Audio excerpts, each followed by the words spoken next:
Okay. Hi, everyone, and welcome to the Legally Blind podcast. My name is Francesca Korbas. I'm the Director of Special Education here at K. Altman Law. And with me, I have Melanie Roy and Sarah Lhotak, two of our amazing advocates, special education advocates. Melanie, why don't you introduce yourself? Hello. So I am Melanie, as you stated. I have been doing advocacy work for many years, and before that, I was a special education teacher with a master's in special ed and undergrad degrees in psychology, sociology, and early childhood education. I love advocacy work. I do miss teaching sometimes, but most of the time, I'm just really happy to be supporting families and empowering them to make informed decisions. And I am Sarah Lhotak. I'm also one of the advocates here at K. Altman Law. I have been advocating here for a few years. Prior to that, I worked in the early intervention space, and then prior to that, I was a teacher in an ABA-based program. Great. Well, now that we've introduced our two experts, we're going to start talking about a topic that comes up a lot for us. That is one that we feel very strongly about, and it's on behaviors and specifically how to proactively address them before they escalate, and get ahead of them. So let's start with a few kind of broad questions for both of you. I'll direct this first one at you, Sarah. Why do we keep seeing the same behavior cycles in schools? Yeah, so this happens often, right? And a lot of times it's kind of this culmination, this bigger behavioral event that happens that sparks some sort of punitive response, etc. But usually, leading up to that bigger behavior event, there's a pattern happening, right? And the school is not taking data on that pattern or not communicating with the family that there are concerns or not putting some positive behavior supports in place there. So, there's an obligation to help support students leading up to a potential behavior event, right? Because again, there are often smaller events happening, or patterns that the school's seeing that are leading to this.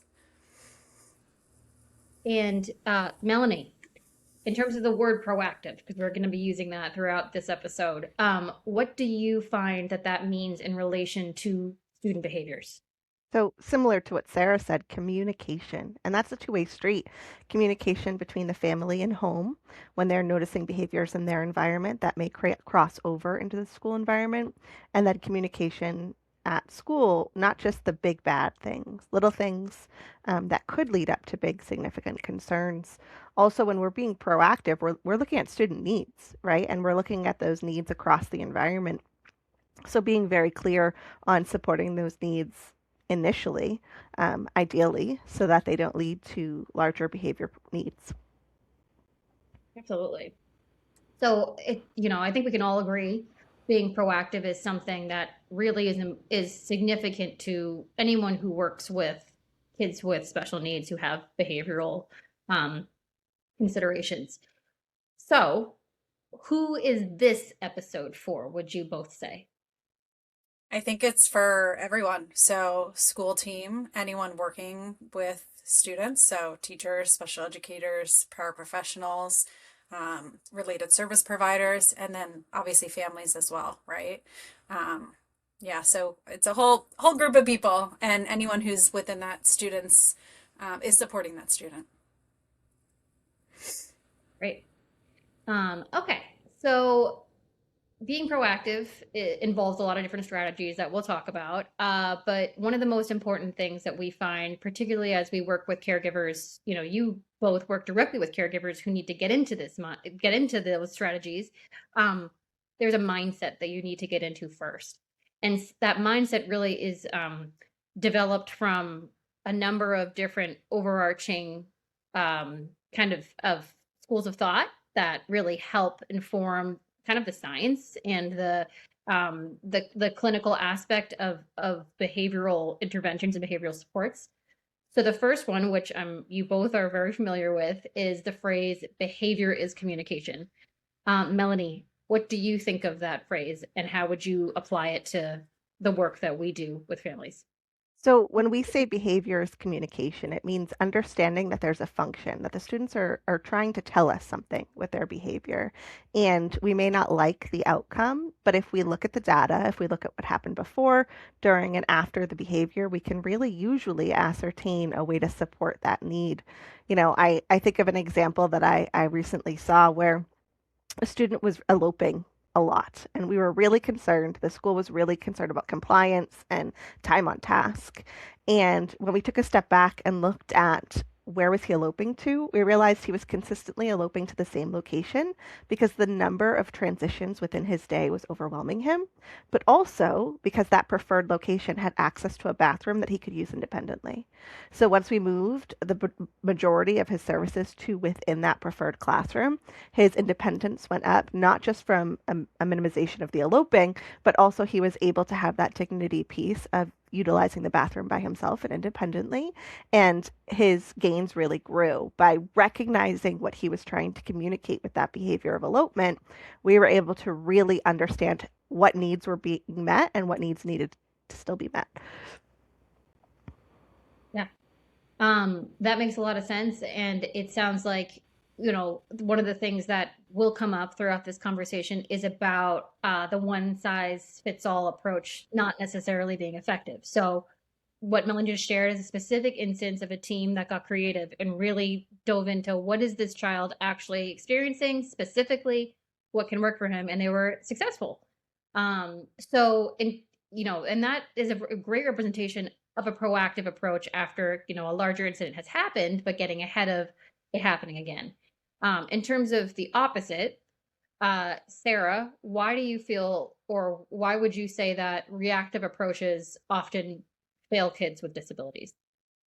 Right. So reactive approaches don't take into consideration what that behavior is telling us, right? Or what that student is trying to communicate. So until we're able to really take some data on that behavior and realize what the function of it is, we can throw everything at that behavior, right? Punitive responses, removal of certain supports and aspects of their day.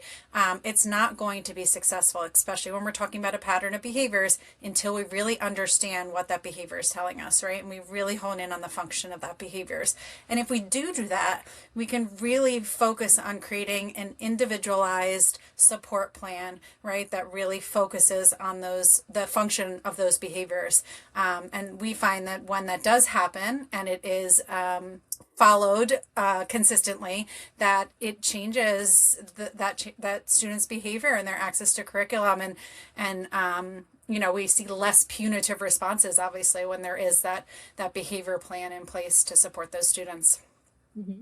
Absolutely. And, that term function of the behavior is used throughout, again, the clinical approach to working with students with behaviors, but it also is a really good term for caregivers outside of school to use because it's exactly what we should be looking for, which is what is that behavior doing for that student?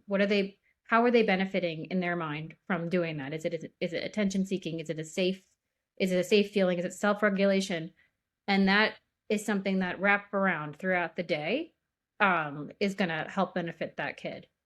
Um, okay, so sometimes we hear different labels that are given to kids who have all different types of behaviors, and some of them can be really damaging. So, how does labeling a behavior with a word like defiant or noncompliant hurt the outcomes of working with a student who has some behavioral needs? Well, Melanie. a lot of assumptions and negative connotations come with those words, right? When we say a student is defiant, we may not no longer assume competency when it comes to their ability to be independent in certain areas. And by taking away that autonomy, we're kind of setting them up to be in a position to fail. And similarly, when we're looking at non-compliance, if we have a focus specifically on compliance or non-compliance, we're missing the function of that communication. We're missing what the needs are unmet. We're missing how to support the student because our lens is really narrowed. I'm not saying labels aren't important and labels aren't necessary in this process some of the time, but we need to be very, very careful and mindful of the connotations, of the impact, of the assumptions that come with those, and try and really focus on the facts of the situation. While a student may appear really defiant in a certain situation, that is not who they are. And their behavior does not define who they are. It's their way of trying to get those needs met. Right. And this is a bit of a tangent, but one of that just what you just said, Melanie, is so important because we see this the effect of not proactively addressing behaviors as students get older, where they kind of live into the identity that's been given to them through words like this because of their behaviors. Well, I guess I'm just a defiant, difficult person. I guess I'm this.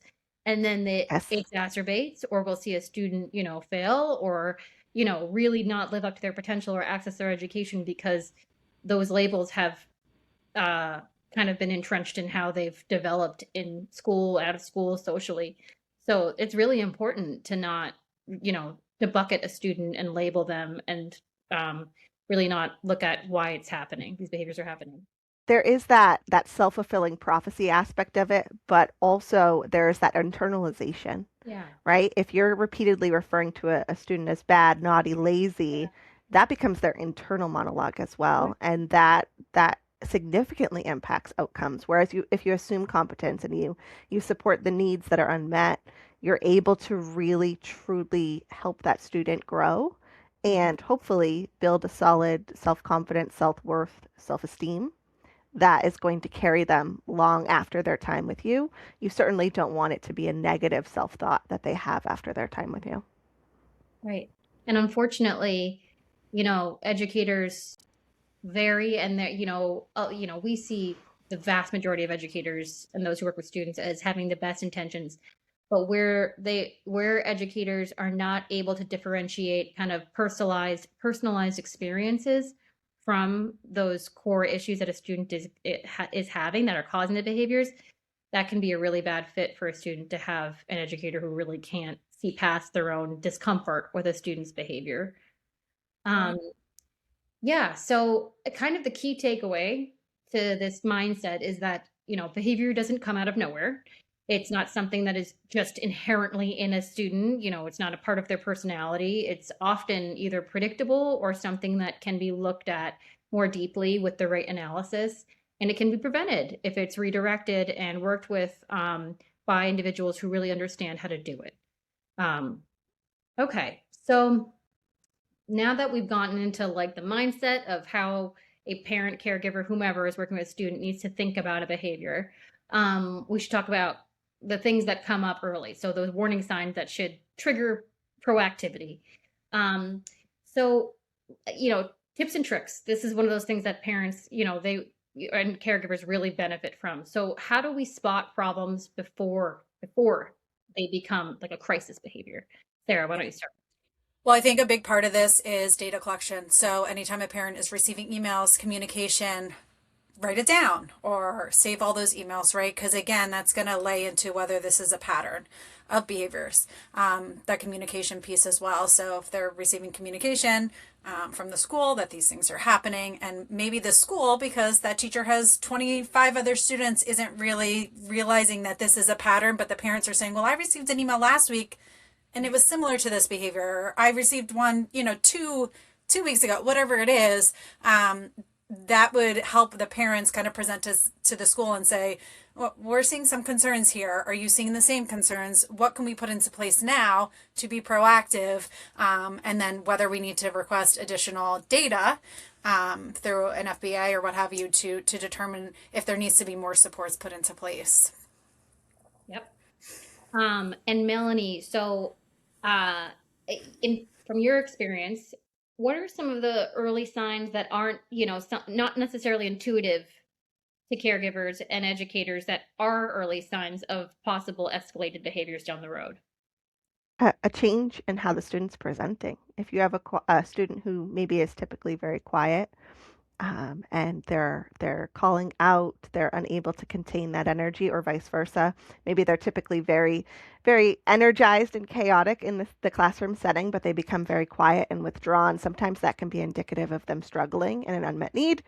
And if you're able to build a rapport with them, understand how they typically present, and catch those early warning signs. It can really help. Another time we see it is just fatigue and that arousal level in general. If they're unable to engage at their typical capacity, we may not be able to see what is impacting them, whether it's internalized, whether it's physical, whether it's something that's happening outside of the school day. All of that can impact them and impact the behavior and their presentation. I Absolutely. also want to add to that, and your what you said sparked also that sometimes, especially for students that are switching classes often, sometimes it may be in a certain environment or a specific time of day. So communication amongst staff as well is important. So maybe we're only seeing those behaviors in the morning, or maybe they're only happening in the afternoon, or maybe the parents are seeing there's a pattern that every time the student goes to PE, there's an event that happens, right? So also communication amongst staff too is super important. So as soon as they're having concerns, talk to the students' other teachers. Are you seeing the same things happen in your classes? What are you doing that's helping the student, right? So I think it's important, not just family to school, but also amongst the personnel that are working with that student to communicate with each other. Absolutely.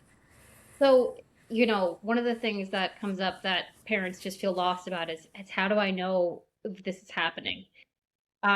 What kind of patterns do we see that we tell parents to and caregivers to look for throughout the day? School Anything? refusal. Okay. That's exactly School what I was going to refusal is a say. big one. Mhm. So sometimes school refusal can look different for every family, every person, but sometimes it's an unwillingness to go to school with anxiety. Sometimes it can come with the night before, not willing to go to bed, not wanting to go to bed alone, being really stressed, perseverating on what's going to happen the next day, or alternatively, going to school happy and then coming home completely fatigued, drained, negative, and not having anything positive or really anything to say about the school day. Now, I want to be very careful and mindful of school's hard work. It's Yeah. hard work for all learners, but Hmm. for our learners that we're really talking about in today's episode, it's above and beyond that level of hard. And some aspects of the school day can just so completely drain and deplete them that we can see an increase in behaviors at home. They come home from school and they kind of just let it all out and explode because they've tried so hard to meet the expectations, to keep it together, to do it. And whether they're able to or not, that's work and that's energy. And it can really impact their home life. Absolutely. Yeah. I mean, that's a case in point, the term masking that we now hear a lot is very common. Students who really want to keep up and not ruffle feathers or be a spectacle will just, unload at home, and parents will see things the school's not seeing, and the school will only see it when the kid is just unable to continue the masking. Um, okay. So why don't you talk about the patterns that parents see often? Outside of you shared, the school refusal, and then we talked about some other, some things that might happen in terms of the school student being very different at home than school. Anything specific that parents might want to look out for at home that isn't necessarily something the school would see, but maybe should be aware of? Well, that could be anything, right? So if the family is noticing that that child is has a really difficult time with change in routine, transitions even at home, overstimulation, certain environments, right? So that would be something that that parent should reach out to the school and say, we're having these concerns at home. Are you seeing any of these at school? Or if that child's coming home after school and having any self-interest behaviors or aggression towards other family members, that would also be an opportunity for the family to reach out to the school and say, we're seeing these things. We don't know if it's he's masking during the day and letting it all out after school, or if you're having some similar concerns in the school environment as well. So, strategically, as advocates, this is a hard one because there are a lot of schools that say, understandably, we see what we see. We can't address things that we don't see. And right now, we're seeing student doing fine. For parents who are really worried because the outside of school behavior is so different than in school, what types of things do you empower parents to do to feel more in control and less nervous about this disparity in behavior? I think we see this a lot with internalizing behaviors. when you have anxiety or depression or anything that maybe is invisible to the naked eye for some people, these students work so hard to hold it together all day, and they do present truly very differently in school versus outside of school. So the first thing I ask the parents, or I recommend to the parents, is grow your circle. Get another opinion, and sometimes that's therapeutic. Oftentimes it's therapeutic, but it could be talking to the developmental pediatrician or pediatrician, family medicine doctor. It could be talking to family or your village that supports that student to see how they are in other environments. Maybe whenever they go to grandma and grandpa's, they become this prim, proper, don't want to mess up student, but at home, they're a little bit more volatile, a little bit more typical in terms of their responses. That can give you a good idea. But also, asking for observations in the school. You have a right to ask for an observation yourself or to ask the school conduct observations. And I think that can give you a lot of information. It can be really hard to understand that your learner is presenting differently across settings, or to buy into that, to believe that.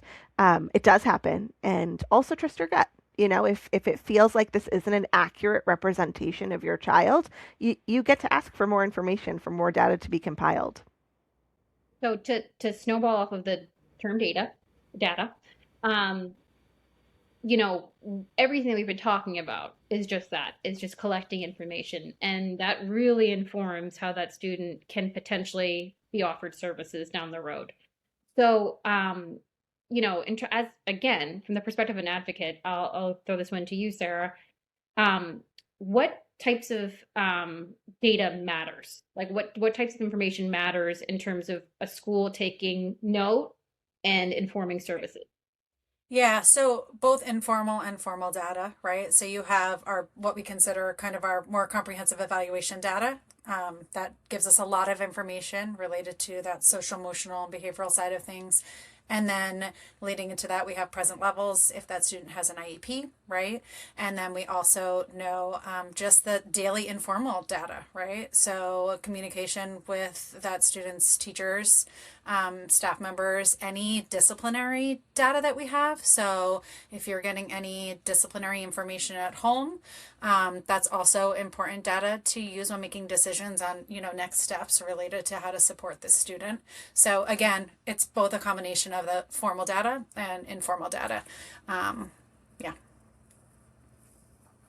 All right. So, we've kind of gotten through the mindset, the information that can be gathered. Now, the most important thing that we were leading up to here are the strategies to get ahead of it, the specific things that can be done both informally and formally. So I'm going to jump in and ask you both some questions on proactive support and what it really looks like. So, Melanie, Mhm. we hear about the environment. You talked about the environment and what, drove one of your students to elope. Can you talk to us about the different types of environmental supports that can be put in place to support a child proactively? Sure. So I often look at behavior through a sensory lens, Mhm. just given my background. So when I look at the environment, I'm looking at the lights. Are there fluorescent lights? Are they bright? Are they dimmed? Can the student see their work? Can the student see the board? Can the student see the areas around them? And also, is the area chaotic? It can be really distracting to be in a classroom. And the best way, right? We love how they're colorful and they're beautiful and they have student artwork on the walls, or they have, visual representations of what we're learning. But that can really overwhelm certain students, and it can make it hard for them to stay regulated and for them to engage effectively in their learning. Additionally, there's sounds. We had students who are placed by the heater, and the sound of it kicking on and off was enough to deter them from their learning, or being in a really crowded gymnasium during an assembly can just completely overstimulate a student and cause behaviors or lead to behaviors that are outside of the norm for that student because of the increase in level. And then again, with hearing, I mean, it doesn't always just have to be loud. It can be the number of sounds. I'm sure a lot of us moms have experienced that dinner time rush where we're trying to do dinner time, get homework done, clean, prep for the next day, do all of these things, and then your child is also coming up and saying mom, mom, mom, and asking you a lot of questions, and you feel that feeling of like, if I hear one more sound, our students feel that way too. Different learners can experience that, and it could be the air conditioner, the teacher talking, and a peer next to them talking or tapping their pencil, and it can just completely set them off. So environment is, there's so much to that, right? I could probably go on for 30 plus minutes just about environment, but those are some of the main things that we see. But we also want to be aware of the things that we can't see, like an itchy label or a too tight shoe or a hungry belly. And all of those things can really impact behavior as well. So it can be a really hard job to try and discern, but also knowing that you aren't always going to know and knowing that there are some main needs that need to be met can help you to kind of, again, be proactive and ensure that you have supports in place, you have options to support that student, and you're willing to learn with them. Right. And everything you're describing too, is really triggering kind of an out of control feeling, right?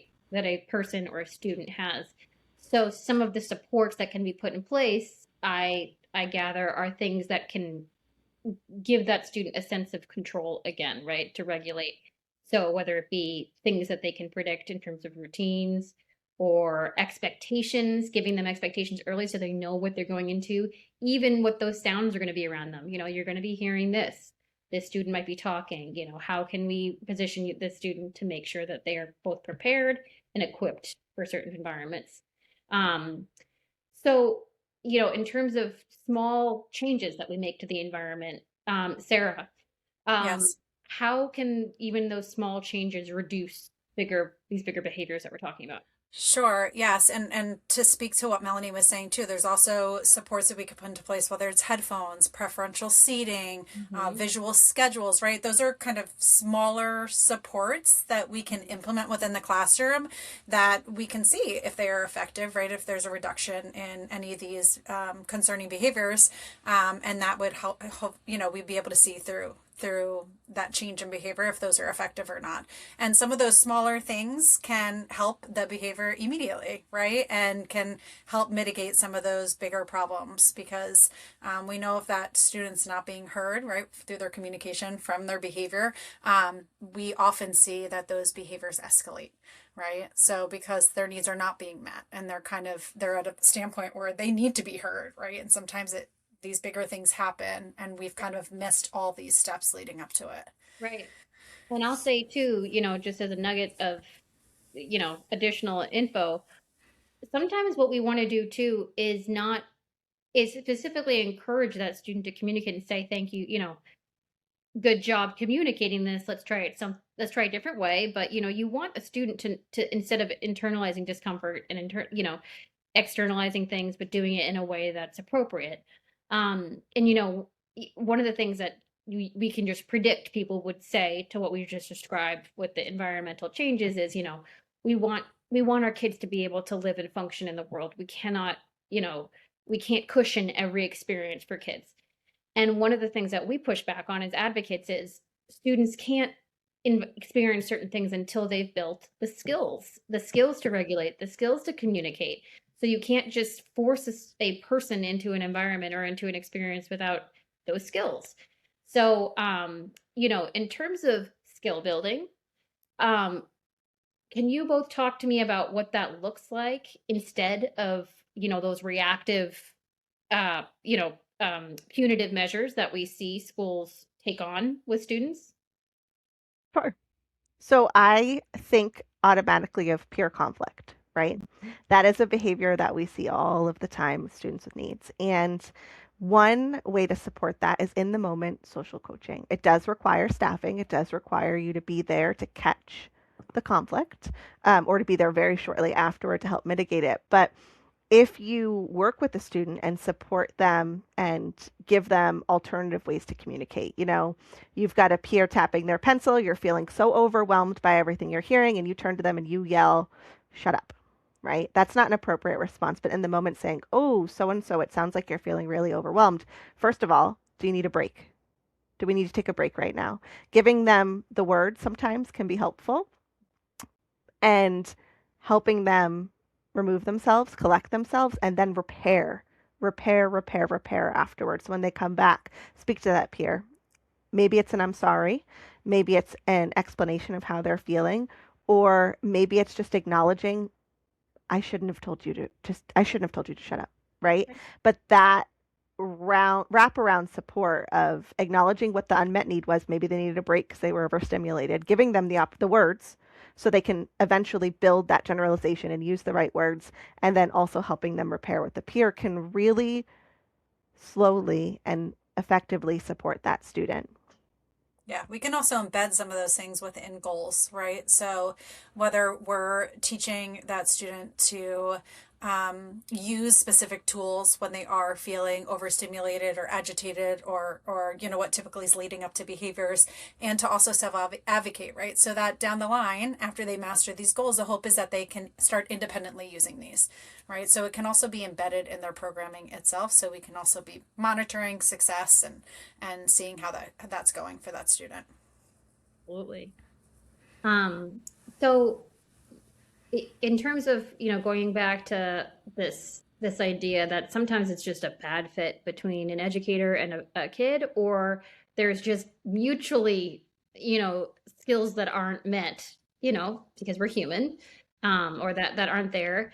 Um, responses from the adults in the room matter. So, what would you suggest to adults who working with kids who are really struggling with these kind of behaviors that are problematic or challenging?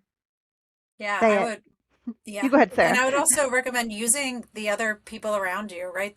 We have Yes. such a plethora of amazing staff with different skills, and there's counselors, there's social workers, there's speech pathologists, there's OT, right? All of those people are resources, not just for students, but also for everyone within that building, teachers, special educators, right? Or go to the special education teacher, say, I'm seeing these things with this student. What ideas do you have that can help me? Because I'm also frustrated because we're not vibing together, me and this student. I don't know how to support him or her, and she's having these reactions, and it's snowballing. So I Right. really recommend to teachers to use the resources that you have within your building, and also parents too. Reach out to the parents. What's working at home? Right. What do you see at home? What is successful within your home that you guys have in place when you're seeing these things? If you are, that can be helpful to me as well. Right. And for some students, and I want to be very clear, some students, it can be helpful to talk to them directly too. It Right. seems like you are really frustrated. I feel like I'm going to help you by doing this. It doesn't seem like that's helping. What's something I could do right now to help you? And they may not know, but they may. And they often, if they are self aware, can have really great insight on how they need support, or even them just also communicating they don't know either. We can then shift from butting heads to let's attack this problem together. You're frustrated, I'm frustrated. We're both not sure how to help each other. Let's come up with a plan together. And that can make a world of difference for a student who's struggling. Absolutely. So, controversial take here. A lot of behavior support is centered around adult behavior and how adults present themselves and hold themselves, because students learn to behave in certain ways too from a lot of mirroring. Um, I, I feel strongly about, for instance, having humility, adults, and that comes with parenting too. There are some days where you're, as a parent, just not a good fit for your kid, where you're butting heads, you need a break, you both can't regulate. The same goes for educators. You can't win them all. You can be an incredible educator and just not be a good fit with a student. So taking that breather, or realizing there is a self check that needs to happen is really natural, and has nothing to do with necessarily the skill set of the person. It's just we're human, and people sometimes just don't mesh. Um, okay, so all of these are great ideas. We've seen it happen. We've worked with people to make these things happen. Let's talk about formalizing these things, because all of these things are really exciting, but parents freak out and caregivers freak out at the idea of how do we make this formal? How do we get schools to be part of this? So, I'm going to start with you, Melanie. How do families and teams make proactive supports official? There is a process called a behavior intervention plan. Now, in my opinion, And I would say best practice is that a behavior intervention plan should be informed by a functional behavior assessment or an FBA. That being said, not all schools agree with that, and not all parents agree with that. So we want to make sure at minimum that a behavior intervention plan is supported by intentional observation of the student and an understanding of their needs. If we try and make a cookie cutter plan or a generalized plan for a student, everyone's unique, oftentimes we can really miss the mark and sometimes make things a lot worse. So a behavior intervention plan is going to be the way to formalize those supports, put in writing exactly what behaviors we're targeting, the rates of those behaviors currently, if we have that data, and then also what approach are we all going to consistently use across environments within the school day to support those needs for that student. Yeah. And I'll add to that related to the behavior intervention plan. If your specific school district wants to put this plan in place, or behavior support plan, sometimes they call it, um, and are not willing to do that FBA initially, if they do put that plan in place and you're still having concerns, that would absolutely be the time to say, okay, we don't have this right? We need to really figure out the function because this is not successful. So that would be an opportune time to really focus on the deeper analysis of that behavior. And a lot of parents assume, understandably, that the school is going to tell them when an evaluation needs to be done. We see a lot on the advocacy side that that is not the case. So if you see something, say it. If you are concerned the behavior intervention plan or behaviors in general are impacting your students' access to the education or their self-esteem, something, say something to the school and formalize that in writing. Ask in writing for an evaluation specific to your areas of concern. And in this case, we're talking about an FBA, so you have the name, but we don't expect you to know the name of every assessment or evaluation that could be done. So I am concerned about XYZ, and I'm requesting an evaluation to determine next steps. It's really important to do that. And you're just going to send that to the administration at your school. And if it goes unanswered, you're just going to follow that up the chain as high as you need to go until you get an answer. Good idea. Great. All right. So we're getting close to the end. So I want to just rapid fire throw some things at you guys and get your real deal perspective and responses. And I'm gonna give them to you fast so that you guys don't have a lot of time to overthink it. All right. So I'm gonna start with some quotes that we've seen on many occasions come up from schools. Okay. So you asked for a behavioral support plan. We don't have the resources. Sarah. They can't say that, right? So not having resources is not a reason not to support a student. So my rebuttal to that would be, this is what my student needs in order to receive an appropriate education. So you need to follow through with this evaluation. Schools use that excuse a lot, but they really can't if that's what if that is what that student needs. Okay. Melanie, we need consequences to learn. We need consequences to learn sets up a precedent that the student is not learning without the supports in place. So what does the student need? What are the needs that need to be met? How do we meet those needs before the need for a consequence? A consequence is also, again, one of those things that has a negative connotation. A consequence does not have to be negative. A consequence could be a learnable moment. If we just are punitive and punishing a student, without taking the time to teach them the requisite skills to be successful, then they're not learning anything either. Awesome. Okay. So I'm going to give you some prompts to share with parents. And, this can be for parents specifically who are going into a meeting where they just feel like, oh, my kid's getting labeled. My kid has been really disrupting. I knew it was escalating. The school just has not been taking me seriously until recently. Sarah, what is one proactive strategy parents can try this week? Going into Oh yeah, sure. Reaching out to your school in writing and saying, I have received many communications related to my child's behaviors. At this point, I think it's best we come together as a team and determine next steps for support. Okay. Great. And that's something that I see you all do quite often because it sets up the conversation and we talk about control here.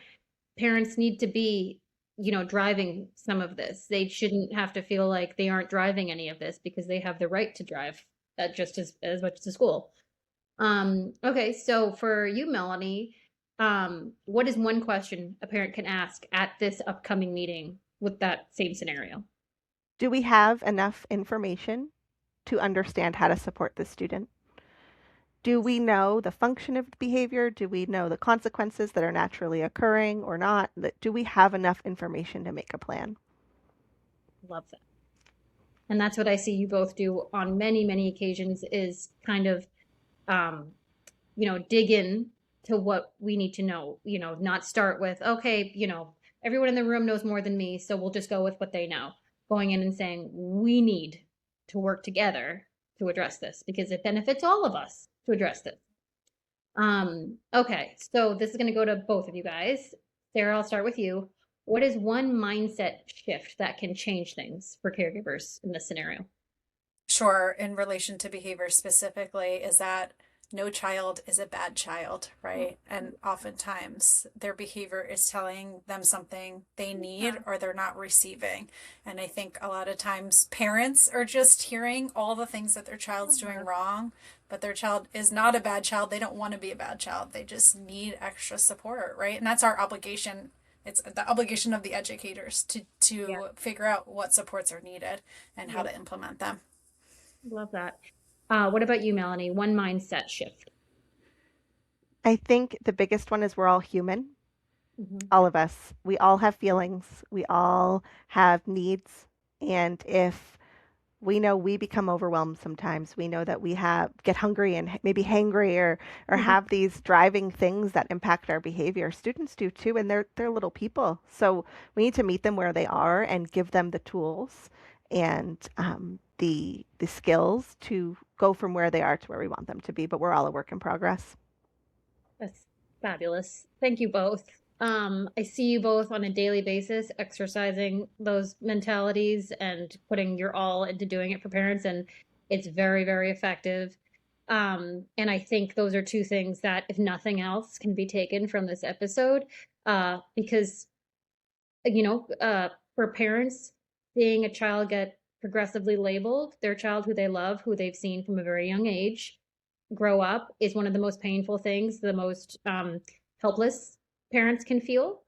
So getting in the driver's seat feels really good for parents. So some of the things that we've talked about today are reflecting on the patterns of students, reflecting on how we don't react, we proactively address them. So without punishment or punitive action, the way we get creative, how we get creative and work with a team to say how can we all do this together with the same mutual goal.